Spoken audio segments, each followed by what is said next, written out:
వేదిక ముందున్నటువంటి పెద్దలకు నమస్కారం. ఎందుకంటే గౌరీశంకర్ అన్న మనిషికి 5 నిమిషాలు అన్నాడు కాబట్టి ఇప్పుడు నేను ఏ పూరుసం అన్నా గోరటెంకన్నా కాడి నుంచి ఇట్లా ఇక్కడ దాకా రావస్తే 3 నిమిషాలు అయిపోతాయి. పోతే ఎదురుగా కూడా చాలా మంది గుర్తు చేసుకోవాల్సిన్నారు కనుక అందరికీ సభకు నమస్కారం. రవ్వా శ్రీహరి గారి యొక్క వేదికకి నమస్కారం. ముందుగా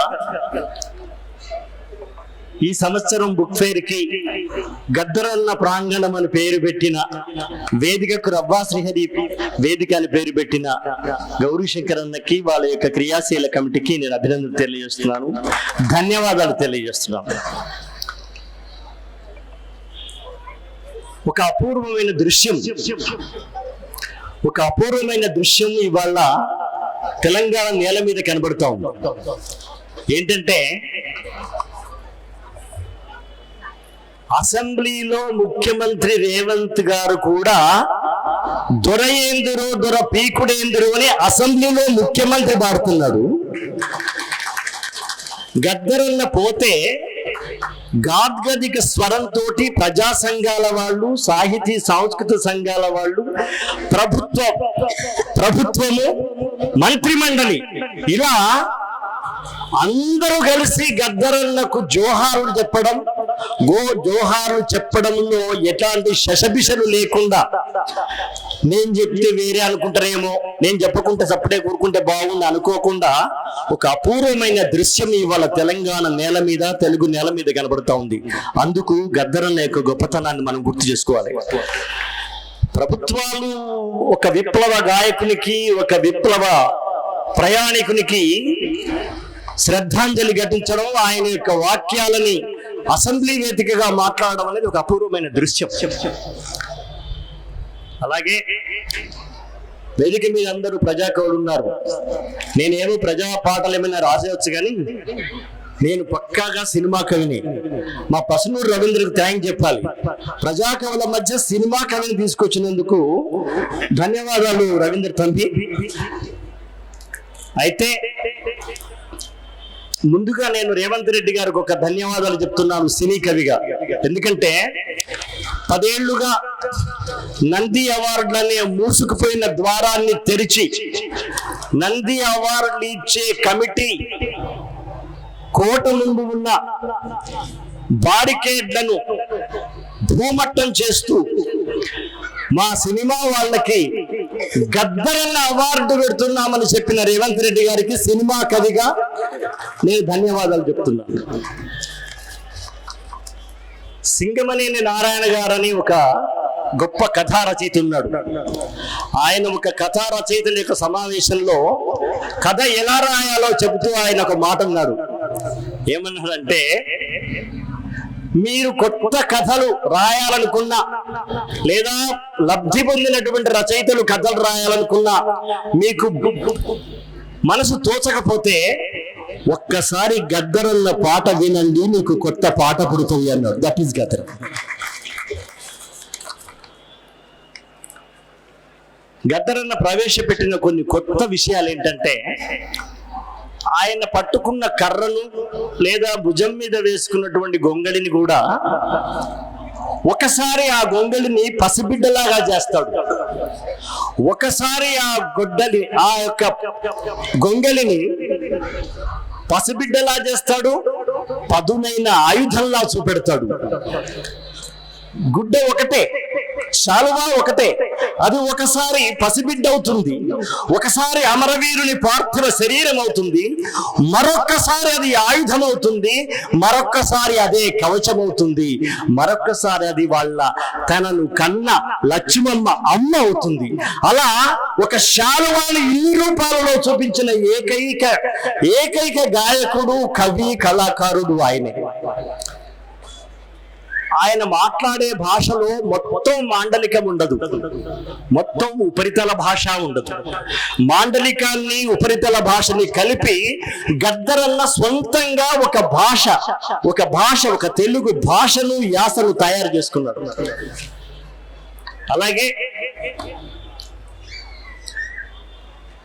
నాకు సినిమా ప్రవేశంలో నేను వెళ్ళేటప్పుడు మా నాన్న అంతకుముందే చనిపోయాడు.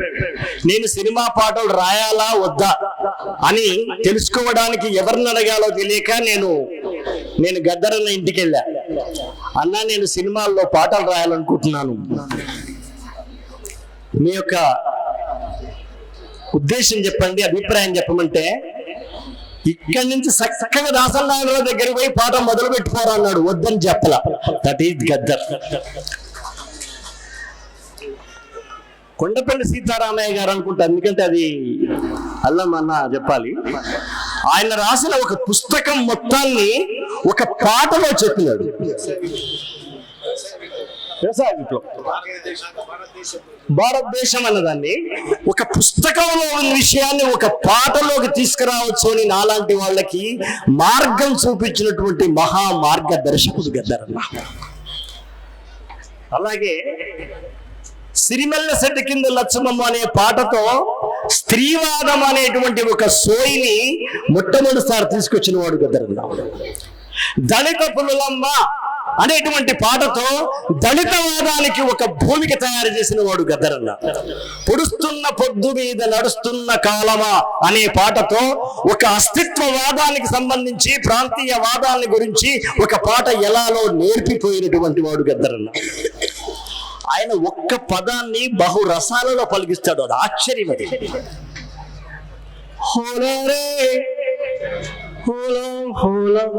ఇది ఎన్ని రకాలుగా అంటాడంటే మనం ఆశ్చర్యపోతాం. అది విషాదంగా అంటాడు, విప్లవాత్మకంగా అంటాడు, వికటాటహాసంగా అంటాడు, వ్యంగ్యంగా అంటాడు. పదం మాత్రం అంతే.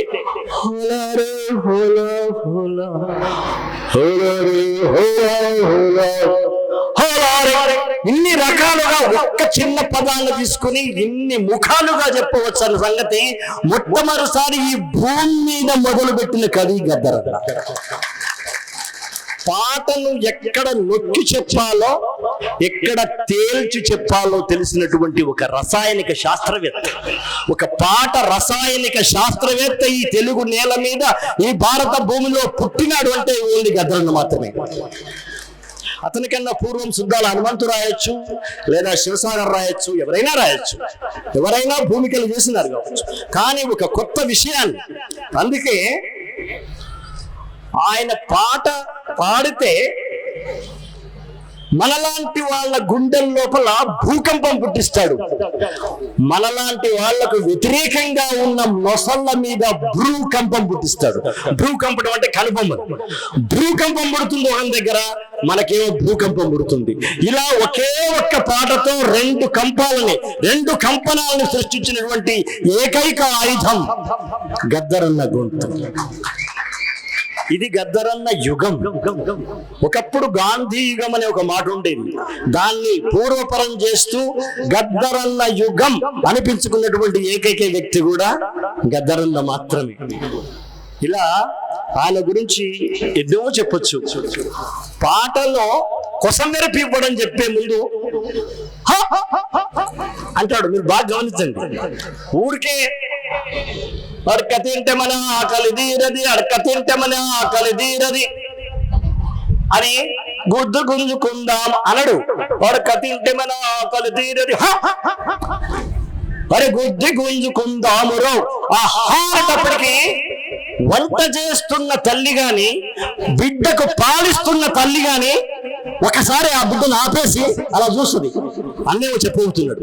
ఇలా పాటతోటి ఒక భూకంపం పుట్టించినటువంటి వ్యక్తి, భూమి మీద పుట్టిన మొట్టమొదటి వ్యక్తి కూడా గద్దరన్న. ఇలాంటి మహానుభావుల్ని తలుచుకుంటూ ఒకే మాట, చివరి మాట చెప్తా. ఎప్పుడు చెప్పేదే, అనేకమైన గద్దరన్న సభల్లో పాల్గొన్నాం అన్న పోయిన తర్వాత. ఒకటే, గద్దరన్న చచ్చిపోయాడు కాదు, వచ్చిపోయాడు. గద్దరన్న వచ్చిపోయాడు. కొంతమంది, చాలా మంది చచ్చిపోతారు, కానీ 1000 ఏళ్లకోసారో 100 ఏళ్లకోసారో మాత్రమే ఒకరు వచ్చిపోతారు. గద్దరన్న వచ్చిపోయాడు, మనకు చాలా ఇచ్చిపోయాడు. నాలాంటి వాళ్లకు ఎన్నో ఇచ్చిపోయాడు, మనలాంటి అందరికీ ఎన్నో ఇచ్చిపోయాడు. నమస్కారం.